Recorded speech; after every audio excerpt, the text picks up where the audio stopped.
Malaysia masih lagi hangat dengan pemergian selamanya penyanyi dan pelakon versatile, anak artis paling kita kagumi, yaitu Adi Banur. Sepanjang saya menjadi YouTuber, saya sangat terkejut dengan berita ini. Apa yang lebih mengejutkan kita adalah tindakan Allahyarhamah Adi Banur yang seakan-akan merahasiakan penderitaannya, dan beliau bukan seperti artis lain yang gah di media sosial, yang mencanang di sana sini, memberitahu masalah, bahkan paling senang kalau diketahui oleh media massa tentang penderitaan yang mereka alami, termasuklah penderitaan pasangan suami istri dan sebagainya. Adi Banur tidak seperti itu. Dan ingin saya kongsikan hari ini, sebelum kita teruskan lagi, yang saya ingin kongsikan kepada kamu adalah laporan dan pendedahan sebenar daripada keluarga Adi Banur. Apakah sebabnya Adi Banur merahasiakan dan tidak memberitahu kepada media tentang penderitaannya?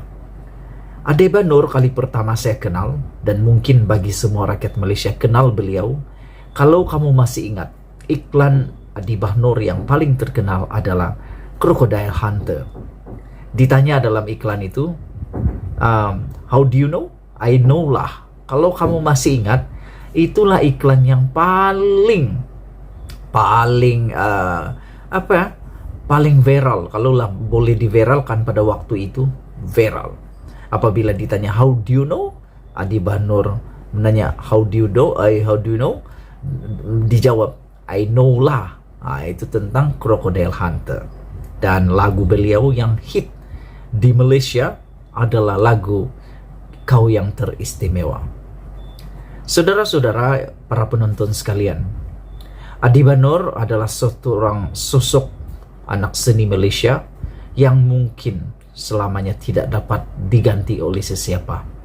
Seperti juga Allahyarham Tan Sri P. Ramlee dan juga Allahyarham Datuk Sudirman. Mereka tidak ada pengganti sampai sekarang. Pelakon yang hebat, penyanyi yang hebat. Walau bagaimanapun, Adi Banur saya lihat sampai bila-bila mungkin tidak akan ada dapat menggantikan beliau. Dengan keversatilannya, boleh menyanyi, boleh berlakon, boleh melawak, boleh menjadi pengacara yang luar biasa. Dan yang paling saya minati, boleh menjadi seorang guru ataupun cikgu. Dalam lakonan-lakonannya di dalam Astro, dia seringkali menjadi guru bahasa Inggris, dan dia juga pernah menegur menteri-menteri supaya lebih belajar lagi bahasa Inggris. Aku sangat teruja tentang perkara itu. Rekan-rekan penonton sekalian, rupa-rupanya Adi Banur bukanlah merahasiakan tentang kanser ovari yang dialaminya, namun beliau seakan-akan mendiamkan diri kerana rupa-rupanya Adi Banur hanya mengetahui tentang penyakit ini di stage yang keempat pada awal bulan Ramadan yang lepas. Beberapa bulan sahaja beliau tahu beliau sudah dipanggil oleh Ilahi. Sedangkan bapaknya sendiri, Adi Banur, bapa kepada Adi Banur sendiri sudah membuat pendedahan dan pengakuan semalam. Beliau pun baru tahu bahwa Adi Banur telah meninggal dunia karena penyakit kanser ovari tahap 4. Hari ini ada satu lagi laporan pendedahan mengatakan bahwa abang kepada Adi Banur juga baru tahu tentang derita adiknya ini beberapa bulan lalu, sebab arwah pun baru tahu dan sudah terlambat. Abang kandung Allahyarhamah Adi Banur yang hanya ingin dikenali sebagai Anga memaklumkan bahwa dia pun baru mengetahui tentang penyakit adiknya beberapa bulan lalu. Kata Anga, Allahyarham sendiri juga lambat mengetahui sakit parah yang dihadapinya itu. Dia baru beritahu kami beberapa bulan lalu kerana dia sendiri pun lambat tahu tentang penyakitnya itu. Amat mendukacitakan kerana rawatan dan pembedahannya sudah berjalan lancar. Namun rezeki ajalnya datang begitu cepat. Dia sudah begitu. Kita sebagai manusia pun tidak tahu.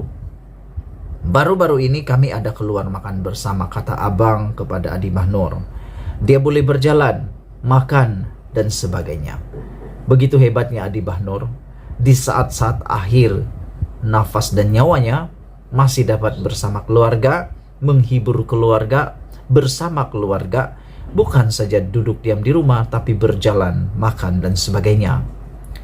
Pada Kamis lalu, kami diberitahu dia melakukan sesi kemoterapi kali ke-6 atau ke-7. Saya tak begitu pasti. Dos pun lebih sedikit untuk membuang sel kanser. Jadi mungkin dos itu terlalu kuat untuk dia. Dos itu terlalu kuat untuk dia, tetapi saya tidak pasti. Itu kena tanya dokter, katanya kepada pemberita semalam. Dalam pada itu, ketika bercakap tentang pribadi adiknya, Angah memaklumkan Allahyarhamah seorang yang peramah dan sangat mesra, terutama dengan saudara mara. Siapa yang tidak kenal dengan Adi Bahnur? Bukan saja kepada keluarga, tetapi semua rekan artis menyanjung beliau. Pemergiannya ditangisi, kedatangannya ditunggu-tunggu artis. Dengan anak-anak saudara dia memang baik. Pesannya selalu belajar baik-baik, katanya. Semalam dunia hiburan tanah air dikejutkan dengan pemergian Adi Bahnur yang telah meninggal dunia pada usia 51 tahun, menghembuskan nafas terakhirnya di Hospital Gleneagles akibat penyakit kanser ovari tahap 4 pada jam 7.40 malam. Jenazah Allahyarham telah selamat dikebumikan di tanah perkuburan Islam Tanah Keramat, Permai Keramat, Kuala Lumpur pada pukul 11.30 pagi kemarin. Itulah dia perkongsian daripada kita hari ini. Mengapa dan kenapa seakan-akan Adi Bahnur tidak memberitahu penyakitnya ini. Sebenarnya beliau sendiri mengatakan beliau tidak kuat. Belum kuat untuk berkongsi kepada rekan-rekan artis. Hanya beberapa rekan artis yang telah mengetahuinya dengan lebih awal. Namun mereka memegang janji, memegang pesan amanah daripada Adi Bahnur untuk merahasiakan pemergiannya. Aku tertanya-tanya, apakah yang akan dilakukan oleh bidang seni yang ada di Malaysia? Adakah pemergian Adi Bahnur akan begitu sahaja? Ataupun ada hari kenangan memperingati beliau? Aku mencadangkan seminggu ini putarkan lagu Kau Yang Teristimewa itu. Semoga arwah rohnya dicucuri rahmat. Sekian dulu. Al-Fatihah. Bye-bye.